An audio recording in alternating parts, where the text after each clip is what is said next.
when the Board of Regents took the action on the CTE pathways toward graduation. There were multiple pathways proposed and approved back in October 2014, I believe it was. We did have a lot of conversation with parents who came and asked questions about those. If my student goes here, will they have a pathway? So that has opened up more of a conversation, and it's also provided opportunities with our school counseling groups. We have monthly meetings with school counselors, and BOCES counselors are at the table with our school counselors to have this conversation to make sure we're trying to get broad access to all the students so they know what the possibilities are. Okay. And last two questions are funding questions, so you can put it on the record for us. Thanks. Let's talk first about adult education. Sure. And the funding and what the barriers are that each of you are experiencing in connection with having the adult programs and actually getting financial support from the state. Yeah, I think that there's a couple of things. The funding has become much more targeted, so it does exclude, I think it does exclude many of the population that we serve.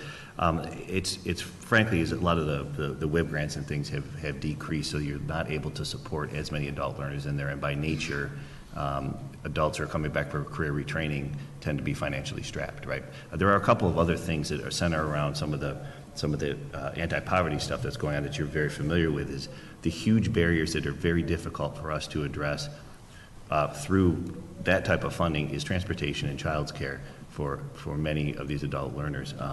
We might put as many things as we can on bus lines and so forth, but a really targeted look at the problems or the lack of public transportation to get people to programs, how are they going to take care of the kids at night? Those are significant barriers because there are programs that are available for that. Yeah, I'd say child care is becoming our biggest issue because in our region, quite often those folks doing the adult education job training are the same adults who are teaching our younger people during the day, so they're in the evening, and the opportunities for child care in the evening is much more challenging for a family. So I would say those are the issues. And the WIOA funding is slightly different this time around with the latest federal legislation, and they're allowing our state to take, I guess it's administrative fee off the top again that they weren't allowed to for a few years. And while the funding was down, and also an additional portion not coming to the field can present some challenges as well. Yeah. Okay.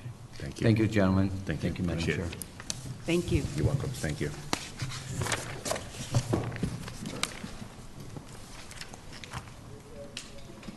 Our next witness, Tyrone Reeves, President of True Form Manufacturing.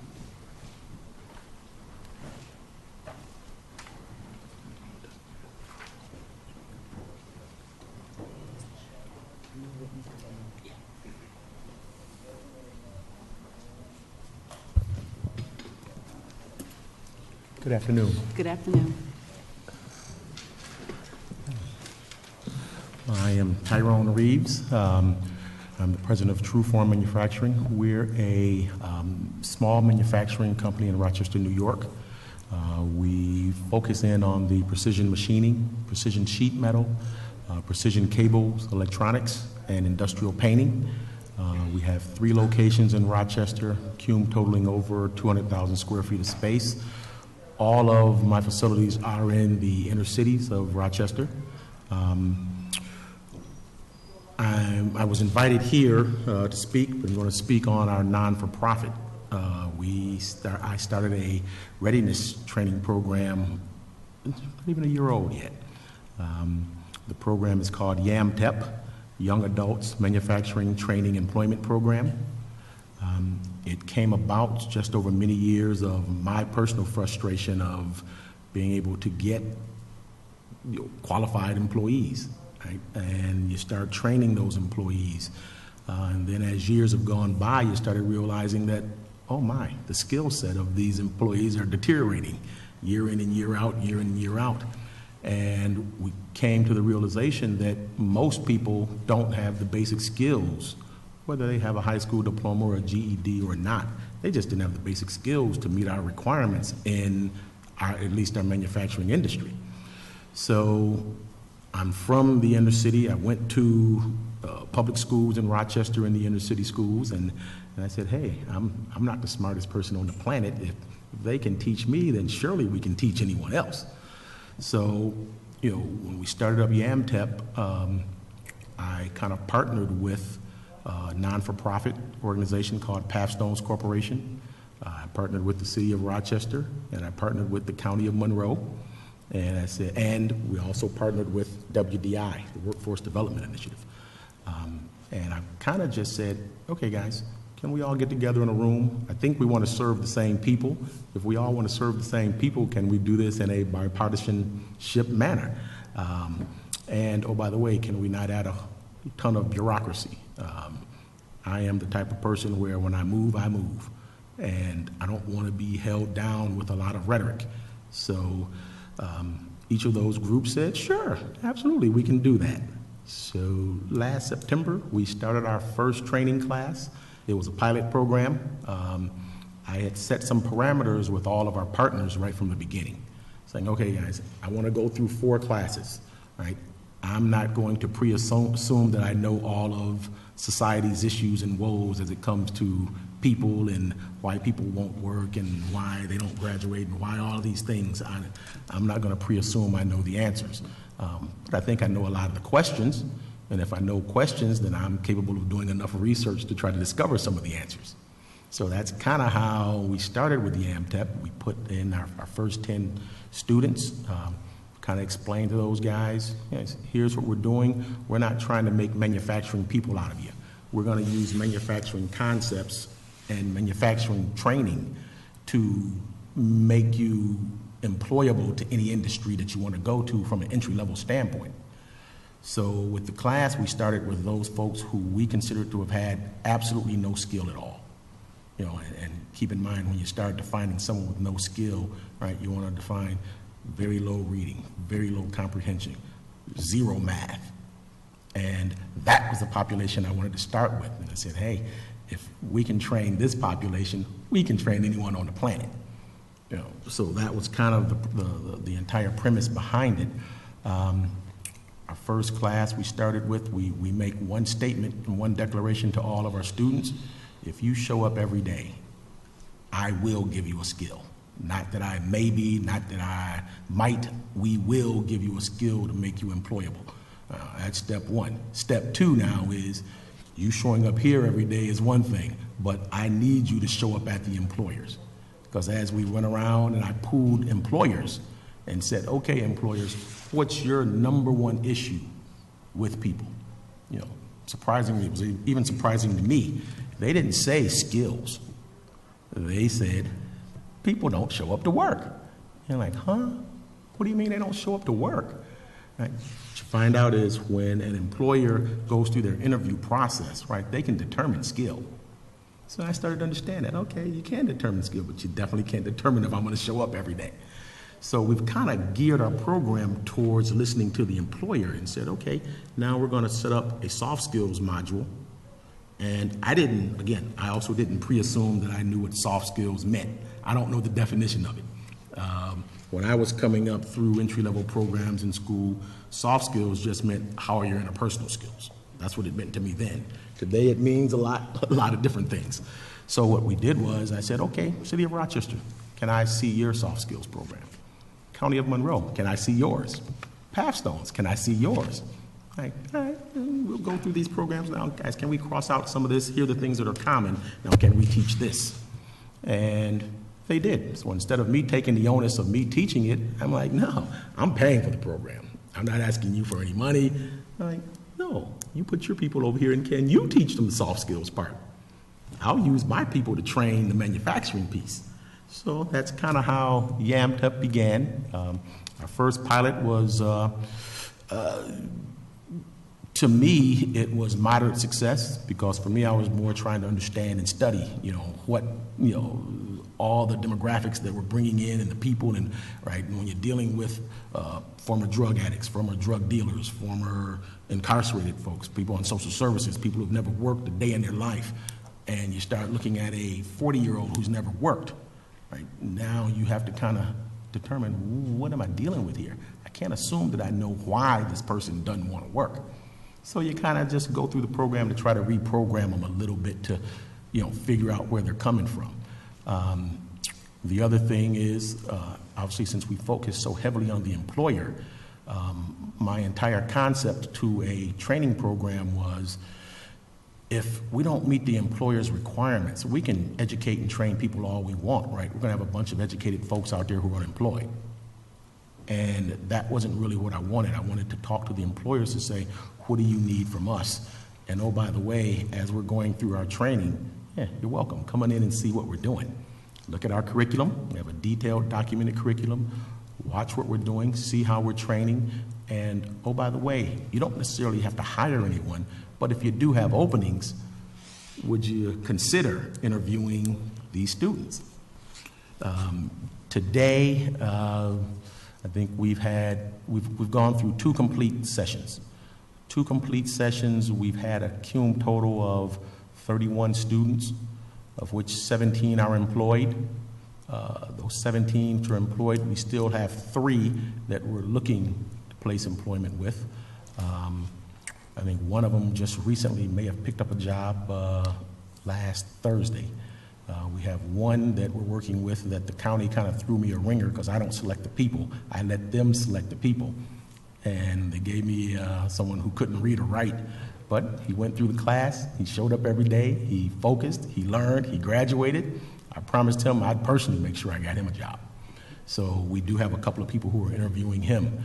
The last person we just can't find, right? Well, the phone number isn't any good, so but these are the things that you learn in your pilot, right? And these are the things that you don't want the employers to experience when they want to hire someone is, oh, we can't find them. So those are a number of things that we're going through. We're starting to pick up a lot of attention. I didn't realize personally, to me, I consider it to be early, moderate success. The numbers are low, but what I never really anticipated was that not many other organizations are having much success with this same demographic. So my low to moderate success seems to be pretty high. But we're also trying to control that development, right? I do sit on the anti-poverty steering committee in Rochester, among some other things.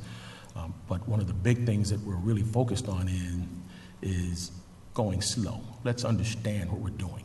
Let's get enough people employed. Let's get enough things in our program. Let's study enough to see if we can develop some trend. And right now, we're being kind of pushed to scale up, but I'm kind of resisting that push because I just don't have enough information. I am very, very pleased with the program. I'm very pleased with the employers. Like I say, as we partnered with the nonprofits, the government sector, as we partnered with the Greater Rochester Chamber, as we partnered with employers, right? At the end of the day, we still need to build up a large number of employers that can handle the people that need to be trained and will need a job after that. So that's kind of in a nutshell what YAMTEP is. That's one of the reasons why I didn't really have a handout for you guys. We're still early. Once you start putting out documentation, you kind of say, I've arrived. And we haven't come close to arriving yet. We're still studying, we're still understanding. Obviously, you can see based on the smile on my face, we're happy with the results. Being from the community, being part of the community, my mom had 5 kids. She was on social services, and she has 2 that are business owners. One's a PhD in education, one's a machinist, and one is a business owner, local business owner. So, I kind of have the world on the best sides. When I have a question, I just go say, hey, Mom, how did you? Mom, why did you? And that kind of helps out a great deal. But YAMTEP to this date is very, very successful. We're signing up employers every day, and the employers have been phenomenal. They come to the facility, they talk to the students, they talk to them about their requirements as an employer, not just from a drug testing standpoint, but also attendance. Also that, hey, you come in, you're an entry-level person. You need to work hard to go from entry level to the next level. So we're kind of extremely real. We set limits on the program. When we're recruiting students and we're bringing them in, we have information sessions before every class begins, and we let them know, here's the requirements. I don't have many, but attendance is one. If you miss 3 days, give me a hug, because you're out. And was not trying to be mean, but again, we're satisfying the employer. And I need to, in order for this program to be successful, I must guarantee that employer as close to a guarantee as I can get them that when I recommend this person, they will show up to work. So we've kind of tailored it, and that's kind of what makes us a little unique from most other programs, that and the fact that obviously we take anyone. Based on skill set, doesn't matter. So we've had a great deal of fun, and the nice thing that I've learned is that even when you say people with no skills, everyone has been trainable. And that has been a beautiful, beautiful blessing. Every single one has been trainable. We don't use digital equipment when we train. We use manual, analog equipment, right? Just like in the good old days, right, when they taught you how to tell time, none of that digital. You grew up having to look at a watch and having to read the hands.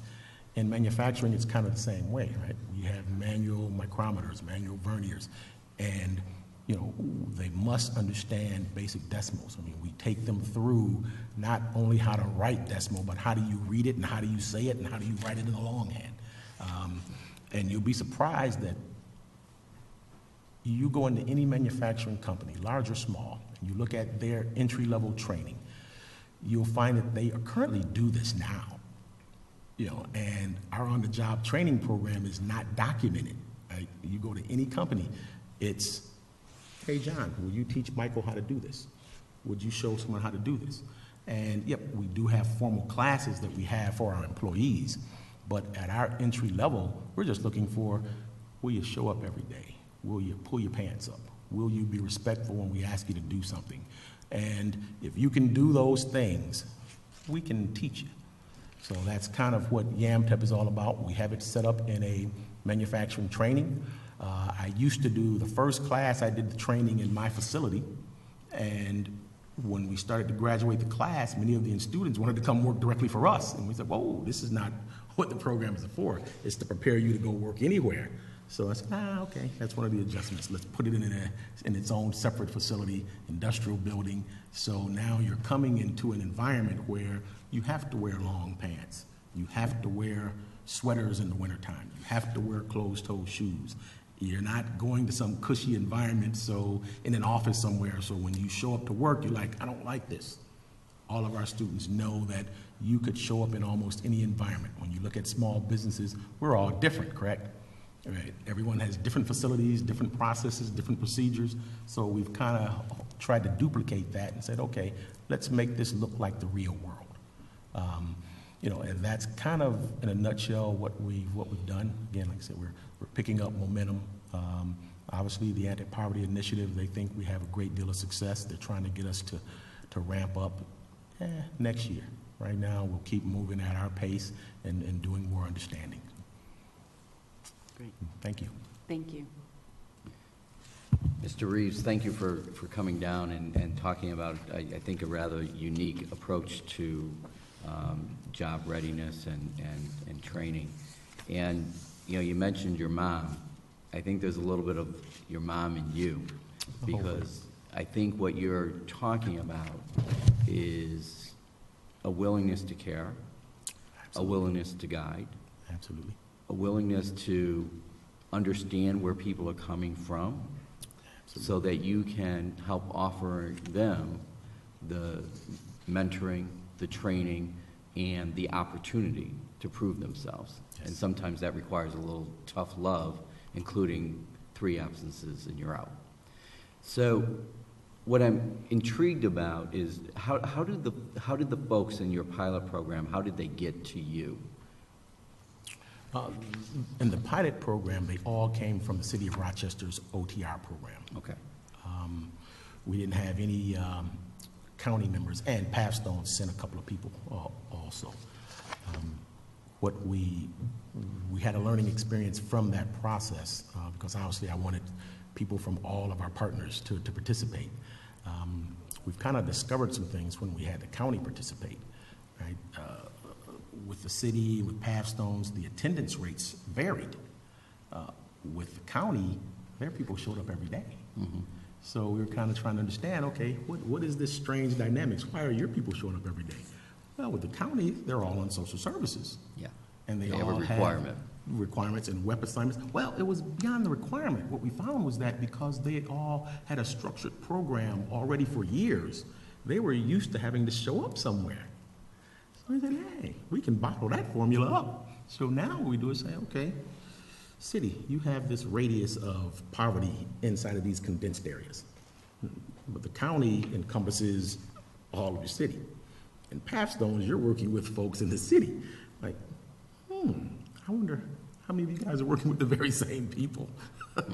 So we just put them all together and said, okay, they were working with the same pool of people. So we said, okay, city, your OTR program don't change anything. Keep doing what you're doing, but can we select these people who are on social services?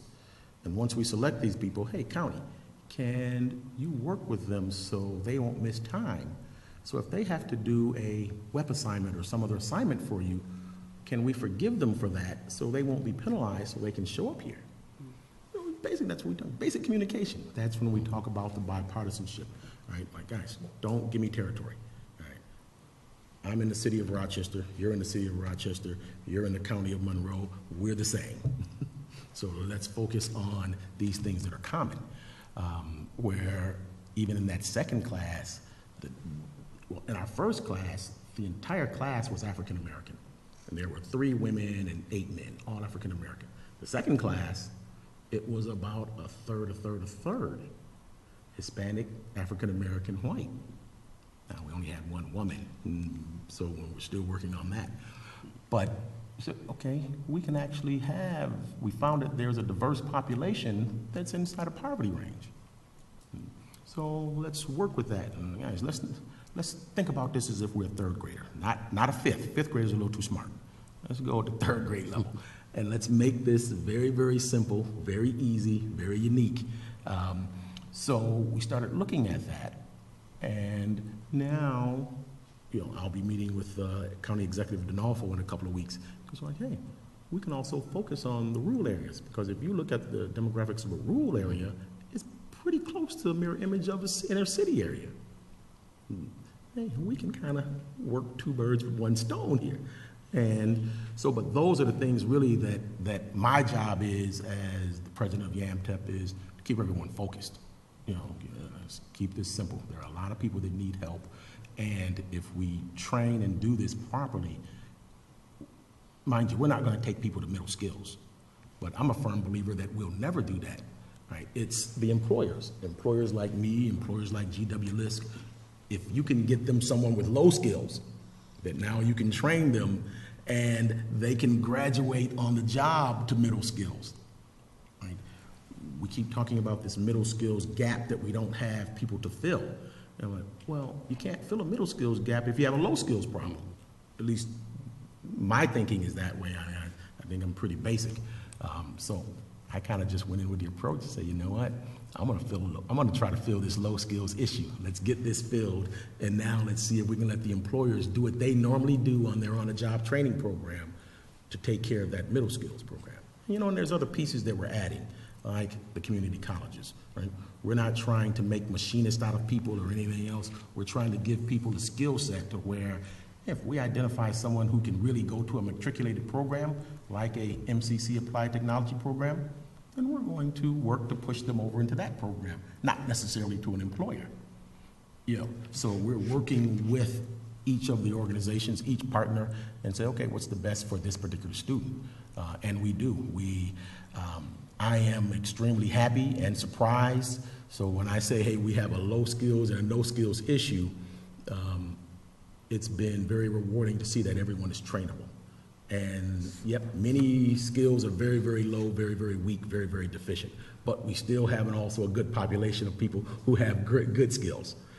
So that is extremely encouraging. So hopefully I answered your question. Hopefully you and I can have further conversations about Rochester and Monroe specifically. I'd like to do that and the connection with the Anti-Poverty Initiative. Absolutely. I welcome you guys when you're in Rochester. Swing on over. Right? Okay. And thank you so much for driving down and for your testimony. We Absolutely. Appreciate it. Thank you very much. All right, be well. Thank you. All right, thank you. Scott Cummins, Director of Machining, GW Lisk.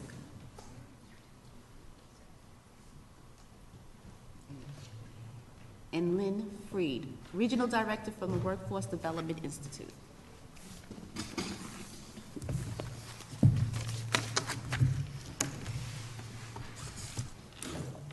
Good afternoon. I'm here to describe a unique program that's more from the private sector. It's called Advanced Manufacturing Machinist Program. Good afternoon. My name is Scott Cummings. I'm the Director of Machining Operations at GW Lisk in Clifton Springs, New York. GW Lisk manufactures solenoids, commercial and aerospace valves, LVDTs, and flame arresters. We supply these products globally to the aerospace, defense, railway, marine, oil and gas, and heavy diesel industries. GW Lisk is a 130-year-old privately owned company that is growing. In 2009, we had 400 employees. Today, we have over 632 employees, 103 of which are machinists. Our greatest challenge today in remaining competitive is finding and or developing enough new hire machinists to meet our machining demands to our customers.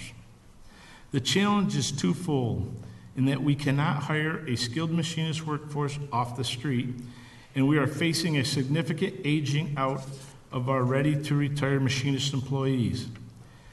Today, 21% of our machinist workforce is age 55 or older. In 10 years, 48% of the machinist workforce will be 55 or older. Due to the technical advancements within the machining industry, traditional on-the-job training is no longer effective, and in 2010, we partnered with Finger Lakes Community College to develop a training program that would produce a highly skilled, entry-level machinist workforce that we need. The program is 500 hours in length and made up of intensive personal and professional development. These soft skills topics include communication, generational differences in the workplace, drug prevention and awareness, conflict resolution, and relevant workplace and interpersonal skills. The skills portion of the program is 200 hours of classroom instruction with 300 hours of hands-on lab time. Subjects include machining fundamentals, robotics, metrology, geometric dimensioning and tolerancing, CNC mill and lathe concepts, and technical math levels 1 and 2. This non-credit machining training program matriculates into Monroe Community College 2-year machining and precision tool degree program with 15 credits. GW Lisk has submitted this program to the New York State Apprenticeship Office for consideration. We were hopeful that the 500 hours would count as credit for the 500 hours toward the New York State Apprenticeship Machinist Training Program. The submittal was rejected. Yet the program has been recognized nationally by NIMS, the National Institute for Metalworking Skills. This program has continually improved over the years and today realizes a 97% graduation rate and a 100% at or just after graduation. Retention among the graduates employed at GW Lisk is 82%, and that number is higher when considering all graduates that are employed as machinists in other employers. The success of this program and subsequent hiring as a machinist is due to large in part the intensive profiling process of individuals interested in the program.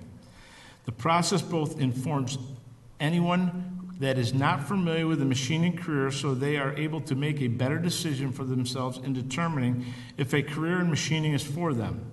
Secondly, it gives the training program and GW Lisk an opportunity to screen for those individuals that will be most successful in a machining career. The profile starts with a 45-minute orientation describing the training program and a career in machining. Assessments include a personality test. We've identified personality traits that are successful for a career in advanced manufacturing. One of those is musical background. Is it really? Yeah. Drug tests, work shift availability, and finally, math and computer skills assessment. Those successfully completing the assessments are invited to 2 rounds of interviews to determine final candidates for the program. It's a competitive process, and those poised to be the most successful in becoming a career machinist are selected. Here is the economic impact data for the program that the program has produced. On average, the compensation rate among machinist employers for an entry-level machinist is $13.50 an hour. For the 65 graduates of the program has produced from 2011 to 2015, most of which were unemployed at the time they entered the program, represents more than $2.65 million investment into our communities. At GWS, those employees that graduated from the first class of 2011 are now earning between $40,000 and $45,000 annual salaries based on individual performance. This has been a very successful model for us to produce a highly skilled entry-level machinist, but it comes at a price and is an expensive one. This provides 1 full-time and 3 part-time staff to oversee and deliver the program. Add in equipment, either purchased or taken off the production line, used during the class, and the program cost is well over $1 million to date. Tuition is kept at a reasonable rate of $3,500, so individuals can afford it in lieu of the real tuition value, which is closer to $12,000 per participant. Has the New York State Assembly considered assisting companies with the financial burden of a program with this scope and capacity? And finally, I invite all of you and the New York State legislators to visit and tour GWS facility and training campus. One last tidbit. In closing, I'm a journeyman machinist, certified by the New York State Department of Labor apprenticeship program. I also graduated from a 2-year degree at BOCES.